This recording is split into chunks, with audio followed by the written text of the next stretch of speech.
Parang nabubunot pa yan eh. Yun o, nabubunot.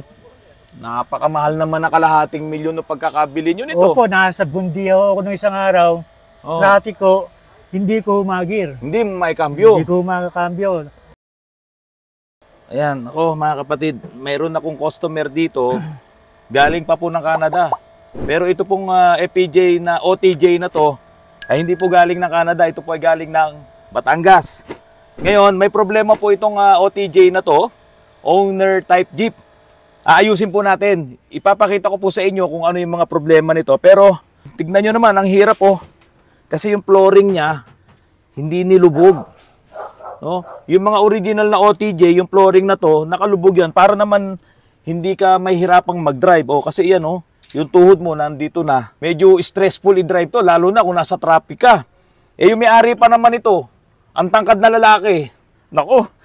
Sige nga, tingnan ko nga muna, start natin. O, natatanggal pa. Ito po ay ginastusan ng napakalaking pera nung may-ari, siya na magkikwento. Okay, start ko muna. Isa na lang, under na ito.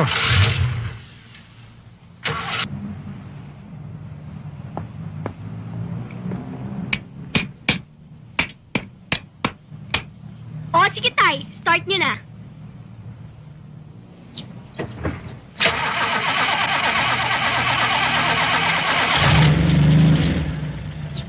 Sabi ko sa'yo tay baterya lang. Yan tuloy, pinagpawisan ka pa ng malapot. Sige na nga, magaling ka na. Talagang may depressor rin yung contact point, inayos ko lang. Sige, sumakay ka na, gulo-gulo mo.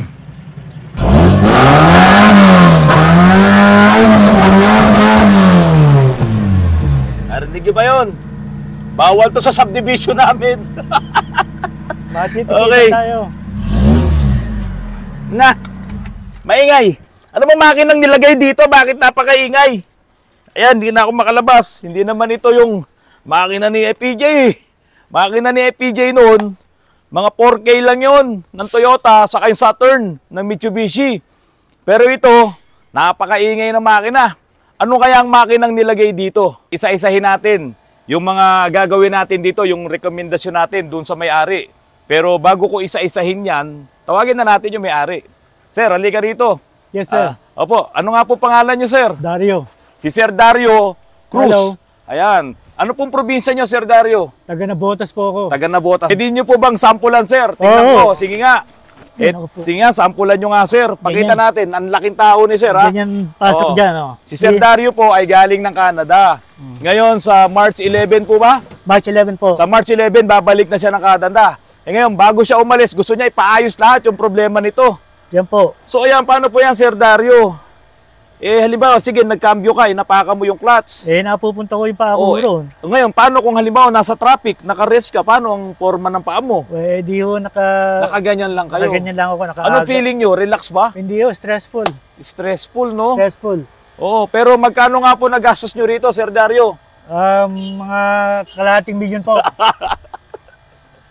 Kalahating milyon ang nagastos ni Sir Dario dito sa owner type Jeep na ito. Pero kung titignan naman, tignan nyo. Tignan nyo. Maganda naman eh. Dito. Kuha na mo rito. O ayan o. Okay? Maganda naman, di ba? Pero ito po ay revealed. Sabi doon sa resibo. Sabi sa rehistro. Ngayon, Sir Dario, anong mga napansin yung mga gusto nyo pang ipagawa dito? Ayan. Hanggat nakaupo kayo dyan sa inyong owner type Jeep. Siyempre po, itong cambio po. Yung cambio, tingnan mo nga sa kabila, yung cambio. Ano po ba nangyari dito sa cambio nyo? Yung cambio po natatanggal. Pagka natatanggal yung pag ano, no? Tingnan nyo. Oo. Hindi ho pumapasok ho yung gear. Parang nabubunot pa yan eh. Yun o, nabubunot. Napakamahal naman na kalahating milyon ng pagkakabili nyo nito. Opo, nasa Bundiao ako nung isang araw. Traffic ko, hindi ko humagir. Hindi may cambio. Hindi ko makakambyo. Kaya ito, tumanda ako ng 10 taon. Hindi naman halata eh. Okay, Sir Dario, parang napansin ko pa kanina itong nilagay sa inyong manibela. Ano ho ba to? Japanese standard yan eh. Ito yung mga nakakabit doon sa mga sasakyan na galing sa Japan. Kaya ngayon, nandito ang signal light mo. Tapos ang headlight mo nandito. Tapos sira pa nga ito, nabubunot. Baligtad po. Oo, ngayon dapat papalitan natin to yung standard talaga na left. Yung manibela para malipat dito Yung headlight, tapos yung signal light andyan. Oo. Nung nakakabit pa to sa coaching Japan, so doon ay right-hand drive, yung yung manibela. So nandiyan yon. Kaya tama, yung headlight ay nandoon sa outer side. Yung signal naman ang nandito sa loob. So, ano po bang plano nyo? Papalitan po ba natin to? Kung dapat po palitan, dapat po palitan. Meron po ako niyan. Oo. Meron po akong Pinoy. Galing po doon sa Honda Bigote na iniwan na po sa atin dito. Ngayon, Sir Dario, ano pang mga problema nyo dito sa makina nito? Yung makina po, pagka umaandar po, hindi ho nagpipick up. Medyo, hindi ho siya, wala hong arangkada. Pero ang ingay Maingay ho, hanggang ingay lang. Parang mayabang lang po. Mayabang lang. Mayabang lang po. Bakit ho ba napakamahal nito? Ano ho ba sa tingin nyo ang nagpamahal dito sa owner type jeep nyo? Yung pong makina, dahil masyadong yatang napamahal ang pagbili ng makina. Ano ho bang tawag nyo sa makina na to?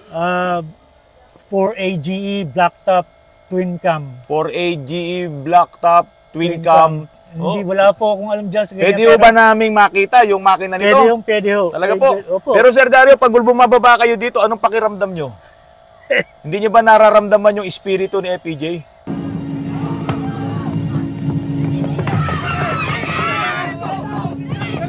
Brad, bakit? Anong nangyari? May nagwawala ako itong pinagbabaril ng mga tao.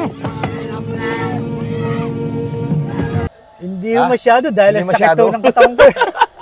O, sige nga po. Ayan po. Buksan mo nga yung makina. Tingnan nga natin. Oh. Naging artista pa ako ngayon ha. Ayun, kaya naman pala mahal tong sasakyan na to. So, ito yung sinasabi nyo po na 4AGE Blacktop Opo, 2.0 Toyota Toyota Twin Cam. Twin Cam. Ngayon, Sir Dario, sa laki ng makina na to at ang liit ng body nito, bakit hindi pa siya malakas? Bakit parang may problema? Ang laki-laki na nga ng makina na yan. Ay, kaya nga po nagpunta ako dito sa inyo, Autorans. Autorans Antipolo kasi Yung distributor nyo po, yung distributor daw ho maliit. maliit. Para sa oo. makina po. So kailangan, dahil ito racing engine, racing machine to, papalitan po natin to ng mas malaking distributor. Opo. So sabi nung ating pinakamagaling na mekaniko dito, Ayun po. meron daw pong available. Pakita mo, ayun oh. Ano, Oh, ayan. Oh. So ngayon, may available tayong distributor. Kaso may problema ka pa sa transmission po. transmission. Mga kapatid, ang transmission na inilagay dito ay pang 7K. May mabibili naman po tayong transmission. Tumawag na ako kay Sir Ariel. Pero yung bell housing, i-retain natin yung original na bell housing na nakakabit dito sa inyong makina. Okay po. Ngayon, Sir Dario, ano ba talagang dahilan? Ba't ka bumili nito? Hindi ba dahil sa sobra-sobra na pera mo? Hindi po. Ha? Pangarap ko yan. Noon pa. Ha? Tsaka Paano gusto pong ko pangarap? maging Fernando eh. Fernando, FPJ? Opo. Nung araw po, anong taon nyo? Nung sinabi nyo pangarap nyo magkaroon ng owner type jeep? 1972 yun. 1972, Marshall yun eh. Opo eh.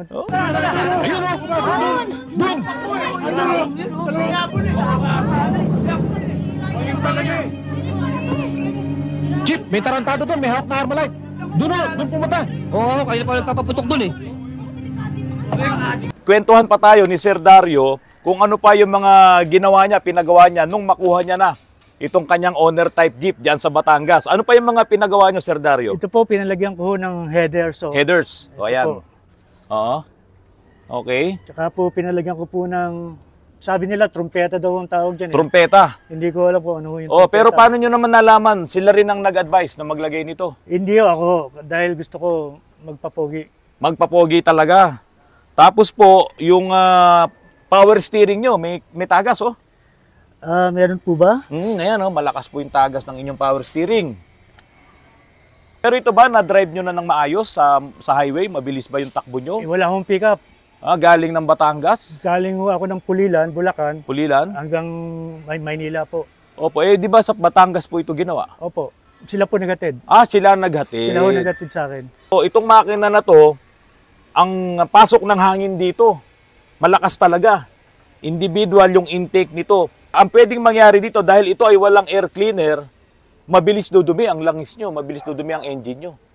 Ngayon, sabi po nung kaibigan natin dito, yung pinakamagaling nating mekaniko, ayun. Oh. Napakamahal daw po kasi nung makina na to. At ito daw po ay ginagamit na pangarera.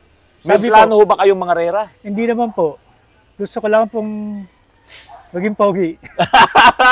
Nagpapabata po. Nagpapabata po kayo. I-edit So niya. ngayon po ay nagmumura po kayo.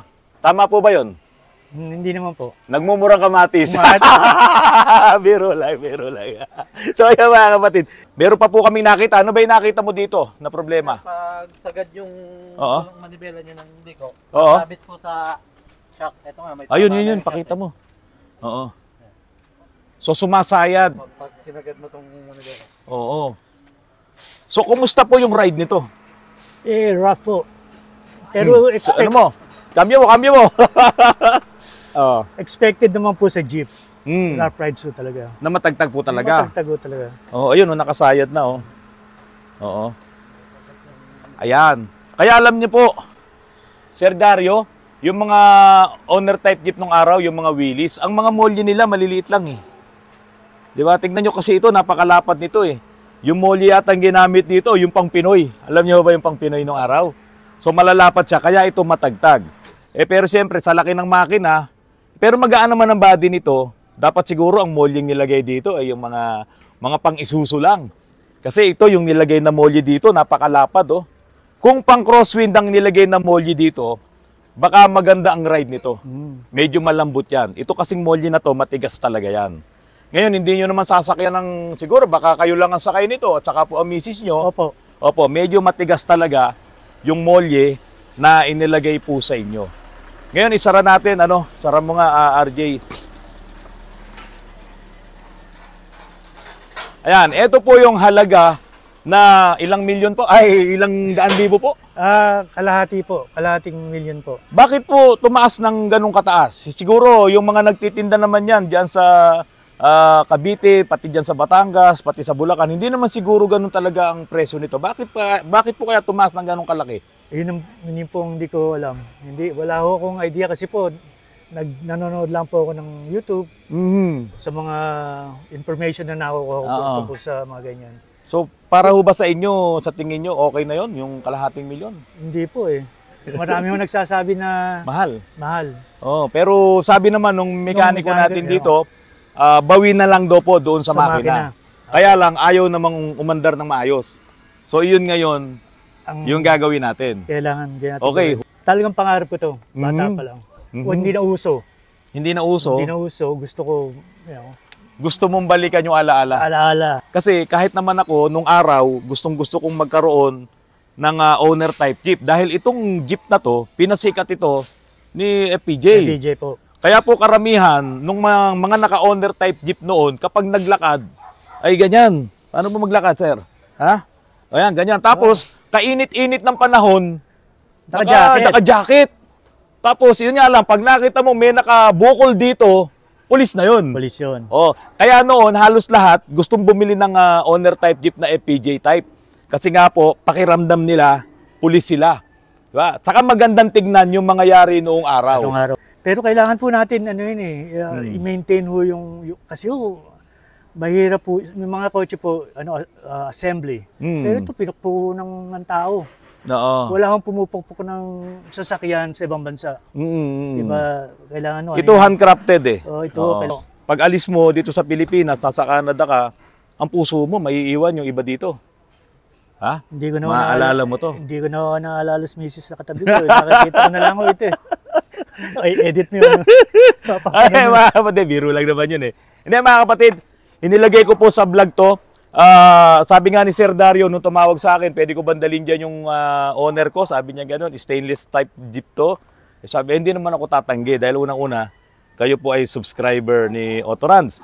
Ngayon, yung problema ni Sir Dario doon sa kanyang engine, since ito po ay ECI na, no? Sabihin natin electronic computer na po ang nagpapagana doon sa makina niya, hindi pwede dito yung basta kalikot lang. Hindi ito katulad ng mga owner na dekarburador na napakadaling paandarin. Ito, kapag may problema talaga, yung systems niya tulad nun, mahina ang kuryente nyo, kaya ang nangyayari, puro gasolina, puro hangin ang pumapasok, pero yung kuryente mahina. Tignan nyo po yung yung style ng makina niya, ang hangin talagang rekta, pasok na ng pasok. Sa laki ng mga intake sa mga intake na yon, pasok lahat yung hangin, pati dumi pasok doon, pati yung gasolina buga. Kaso ang problema, mahina yung kuryente. Dahil maliit yung kanyang distributor assembly na magbubuga ng kuryente. At iyon po nga ayusin natin, kasabay na yung transmission. Tapos siguro kung aabot pa tayo, kung kayang ilipat yung manibela na nandoon sa atin, sa Honda doon na iniwan na sa akin, yun ay kinakatay ko na. Yun ang tamang-tama pong manibela para sa inyo. Gusto ko lang po na ma-enjoy yung jeep po na walang sakit ng ulo. Alam ko ho, na kayo lang ang makakagamot ng sakit ng ulo. Kasi pinakita ko sa inyo yung mga owner ko doon, ano? Opo. Meron mga owner ako doon eh. Pero ito, walang aircon, hindi ka ba may initan? Hindi, ang lamig-lamig po sa Canada eh. Eh, hindi nyo naman gagamitin sa Canada to eh. Naku, okay lang sa akin yan, tignan nyo. Okay lang sa inyo yan. Oo. E di, pag naka-owner kayo kasi, kitang-kita kayo ng mga chicks. Edit. Edit mo yan. Hindi, walang edit po dito. Wala ba? Wala po. Okay, Chicks. Aba, Hello, PJ? napakasosyal naman itong jeepney driver na to at may cellphone pa. Talaga? Sandali lang, PJ. Hindi ni driver, piloto ako. This is biro lang. Ayun mga kapatid, kung may problema kayo, mga subscribers ko po kayo, may problema kayo sa sakyan nyo, pwede nyo itawag, pwede kayo mag-message. Kung talagang kailangan nyo yung serbisyo namin, yung mga ganito, kaya naman natin gawin yan. Eh ito si Sir Dario, napagastos ng kalahating milyon. Laking pera. Eh siguro merong tago, maraming tago. Si Sir Dario. Papaandarin ulit ni Sir Dario. Sige nga Sir Dario, paandarin mo nga ulit. Bago natin isara yung vlog natin. Bawal po ito sa mga subdivision na maselan. Kasi kung maingay ang tambucho mo, naku, irereklamo ka sa mga homeowners sa mga officials. Ayun oh. Sige. Pagalitin nyo nga po makina.